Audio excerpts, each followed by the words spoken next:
বর্তমানে আমরা কম্পিউটার বা মোবাইল ফোনে অসংখ্য বৈচিত্র্যময় কাজ করে থাকি, যেমন লেখালেখির কাজ করে থাকি, গান শুনি, ভিডিও দেখি, গেমস খেলি, গ্রাফিক্স ডিজাইনের কাজ করে থাকি, এরকম আরো অসংখ্য কত রকম কাজ করে থাকি। এ সকল কাজ করার জন্য আবার আমরা ভিন্ন ভিন্ন সফটওয়্যার বা প্রোগ্রাম ব্যবহার করে থাকি। এখন প্রশ্ন হলো, এ সকল প্রোগ্রাম বা সফটওয়্যারগুলো কিভাবে তৈরি করা হয়? মূলত প্রোগ্রাম বা সফটওয়্যারগুলো তৈরি করার জন্য প্রোগ্রামিং ভাষা ব্যবহার করা হয়, যেমন সি, সি++, Java, Oracle, Algol, visual basic, Python ইত্যাদি ভাষাগুলো ব্যবহার করে এ সকল প্রোগ্রাম বা সফটওয়্যারগুলো তৈরি করা হয়। এই ক্লাসে আমরা প্রোগ্রামিং ভাষা এবং প্রোগ্রামিং ভাষার প্রজন্ম নিয়ে আলোচনা করব। প্রিয় শিক্ষার্থী বন্ধুরা, তোমরা যারা আমার এই ক্লাসগুলো দেখতেছো, তোমরা অবশ্যই আমার এই ক্লাসগুলো ধারাবাহিকভাবে কন্টিনিউ করবা, তাহলে তোমাদের পঞ্চম অধ্যায় নিয়ে আর কোনো সমস্যা থাকবে না ইনশাল্লাহ। এই ক্লাসের নোটসগুলো টেলিগ্রাম গ্রুপে দেওয়া থাকবে। টেলিগ্রাম গ্রুপের লিংক ইউটিউব চ্যানেলের ডেসক্রিপশন বক্সে দেওয়া থাকবে। আর তোমরা যারা ফেসবুক থেকে দেখতেছো, ফেসবুকের কমেন্ট থেকে টেলিগ্রাম গ্রুপে জয়েন হয়ে যাবা।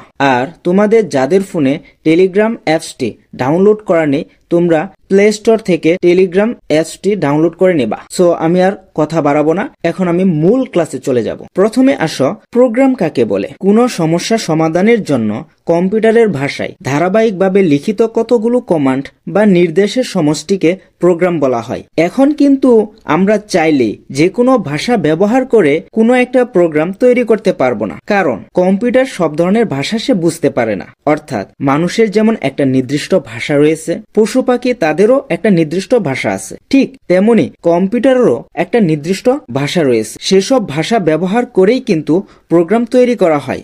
আর কম্পিউটারের এ সকল ভাষাকে প্রোগ্রামিং ভাষা বলা হয়।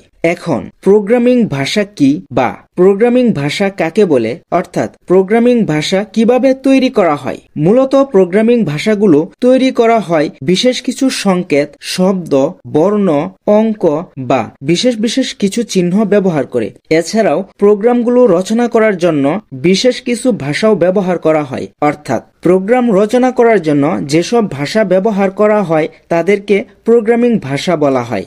বিভিন্ন ধরনের প্রোগ্রাম রচনা করার জন্য বিভিন্ন ধরনের প্রোগ্রামিং ভাষা ব্যবহার করা হয়, যেমন সি, সি++, Java, Android, Oracle, Algol, Python ইত্যাদি ভাষাগুলো ব্যবহার করেই প্রোগ্রাম বা সফটওয়্যারগুলো তৈরি করা হয়। প্রোগ্রামিং ভাষার প্রজন্ম 1945 সাল থেকে শুরু করে এ পর্যন্ত কয়েকশো প্রোগ্রামিং ভাষা আবিষ্কার হয়েছে। এ সকল ভাষাকে তাদের বৈশিষ্ট্য অনুযায়ী 5টি স্তর বা প্রজন্মে ভাগ করা যায়।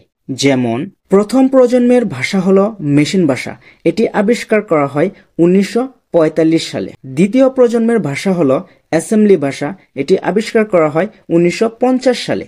তৃতীয় প্রজন্মের ভাষা হলো উচ্চস্তর ভাষা, এটি আবিষ্কার করা হয় 1960 সালে। চতুর্থ প্রজন্মের ভাষা হলো অতি উচ্চস্তর ভাষা, এটি আবিষ্কার করা হয় 1970 সালে। পঞ্চম প্রজন্মের ভাষা হলো স্বাভাবিক ভাষা, এটি আবিষ্কার করা হয় 1980 সালে। প্রথম প্রজন্মের ভাষা থেকে দ্বিতীয় প্রজন্মের ভাষার মধ্যে গ্যাপ হলো 5 বছরের, এবং দ্বিতীয় প্রজন্মের ভাষা থেকে পঞ্চম প্রজন্মের ভাষার মধ্যে গ্যাপ হলো 10 বছরের। সো এগুলো মনে রাখা খুবই সহজ। মেশিন ভাষা, মেশিন বা যন্ত্র সরাসরি যে ভাষা বুঝতে পারে তাকে মেশিন ভাষা বলা হয়, যেমন বাইনারি ভাষা। বাইনারি ভাষাকে মেশিন ভাষা বলা হয়। এখানে মেশিন বলতে কম্পিউটারকে বোঝানো হচ্ছে। মেশিন ভাষা হলো কম্পিউটারের নিজস্ব ভাষা। এই ভাষার মাধ্যমে কম্পিউটারের সাথে সরাসরি যোগাযোগ করা যায়। এই জন্য মেশিন ভাষাকে কম্পিউটারের মৌলিক ভাষা বলা হয়। মেশিন ভাষার সবচেয়ে বড় সুবিধা হলো এটির দ্বারা সরাসরি কম্পিউটারের সাথে যোগাযোগ করা যায়, যার ফলে মেশিন ভাষায় লেখা প্রোগ্রাম নির্বাহের জন্য কোনো প্রকার অনুবাদক প্রোগ্রামের প্রয়োজন হয় না। তাই প্রোগ্রামটি রচনা করার জন্য অতি অল্প পরিমাণ মেমোরি প্রয়োজন হয় এবং প্রোগ্রামটি দ্রুত কাজ করে।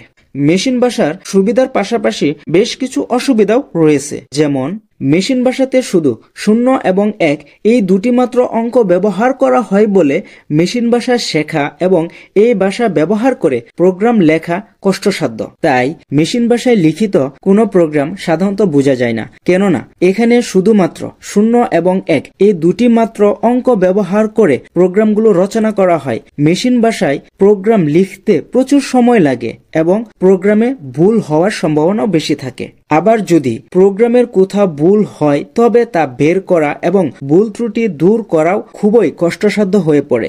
মেশিন ভাষার আরেকটি সবচেয়ে বড় অসুবিধা হলো এক ধরনের কম্পিউটারের জন্য লিখিত প্রোগ্রাম অন্য ধরনের কম্পিউটারে ব্যবহার করা যায় না। অ্যাসেম্বলি ভাষা বিশেষ সাংকেতিক চিহ্নের সমন্বয়ে গঠিত ভাষাকে অ্যাসেম্বলি ভাষা বলা হয়। অ্যাসেম্বলি ভাষায় প্রোগ্রাম লিখতে মেশিন ভাষার মতো আর 0 এবং 1 ব্যবহার করা হয় না। এই প্রোগ্রামে যান্ত্রিক ভাষা 0 এবং 1 এর পরিবর্তে বিভিন্ন ধরনের সংকেত ব্যবহার করা হয়, যেমন ADD এডিশন এই সংকেতটি যোগ করার জন্য ব্যবহার করা হয়। SUB সাবট্রাকশন এটি বিয়োগের জন্য ব্যবহার করা হয়। MUL মাল্টিপ্লাই এটি গুণ করার জন্য ব্যবহার করা হয়। DIV ডিভিশন ভাগ করার জন্য ব্যবহার করা হয়। INP ইনপুট মান গ্রহণ করার জন্য এটি ব্যবহার করা হয়। OUT আউটপুট মান দেওয়ার জন্য এটি ব্যবহার করা হয়। প্রোগ্রাম থামানোর জন্য STP অর্থাৎ স্টপ সংকেতটি ব্যবহার করা হয়। এক স্থান থেকে আরেক স্থানে অর্থাৎ কোনো লেখার উপর থেকে নিচে অর্থাৎ নিচ থেকে উপরে যাওয়ার জন্য JMU অর্থাৎ জাম্প শব্দটি ব্যবহার করা হয়।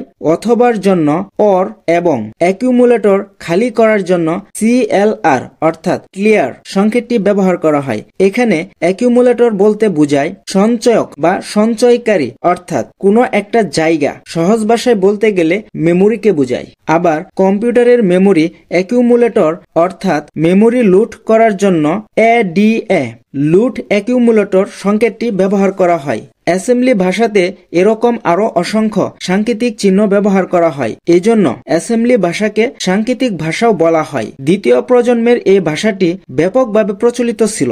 অ্যাসেম্বলি ভাষাতে যেসব সাংকেতিক চিহ্ন ব্যবহার করা হয় এদেরকে নেমোনিক কোড বলা হয়। নিম্নস্তরের ভাষা মেশিন এবং অ্যাসেম্বলি ভাষাকে নিম্নস্তরের ভাষা বলা হয়। উচ্চস্তরের ভাষা ইংরেজি ভাষার সদৃশ প্রোগ্রামিং ভাষাকে উচ্চস্তরের ভাষা বলা হয়, যেমন সি, C++, জাভা, কোবল ইত্যাদি। উচ্চস্তরের ভাষা হলো মানুষের কাছাকাছি একটি ভাষা।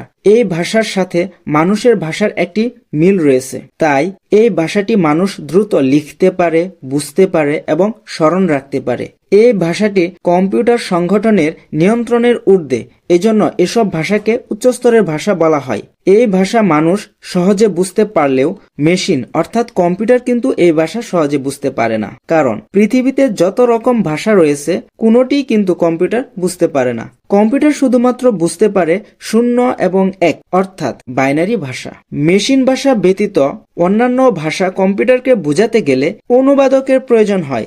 এখন অনুবাদক প্রোগ্রাম কি তা নিয়ে পরবর্তী ক্লাসে আরো বিস্তারিতভাবে আলোচনা করব। মধ্যম স্তরের ভাষা যে ভাষায় উচ্চস্তর এবং নিম্নস্তর অর্থাৎ উভয় স্তরের ভাষার সুবিধা পাওয়া যায় তাকে মধ্যম স্তরের ভাষা বলা হয়, যেমন সি ভাষা। সিকে মধ্যম স্তরের ভাষা বলা হয়। সিকে কেন মধ্যম স্তরের ভাষা বলা হয় এটার আনসার তোমরা বই পড়ে খুঁজে বের করবা। এটা হলো তোমাদের হোমওয়ার্ক। আর যারা অলরেডি আনসারটা পারো তোমরা কমেন্টে বলে যাবা এবং কে কোন জেলা থেকে দেখতেছো সেটাও বলে যাবা।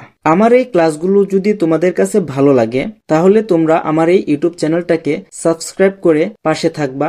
যারা ফেসবুক থেকে দেখতেছো তারা একটা ফলো দিয়ে যাবা এবং একটা লাইক করে যাবা এবং সুন্দর একটা কমেন্ট করে যাবা। তোমাদের পরবর্তী ক্লাস থাকবে অনুবাদক প্রোগ্রাম নিয়ে। ধন্যবাদ সবাইকে এতক্ষণ তৌহিদ স্যারের আইসিটি ক্লাসে থাকার জন্য। পরবর্তী ক্লাসগুলো দেখার আমন্ত্রণ রইল।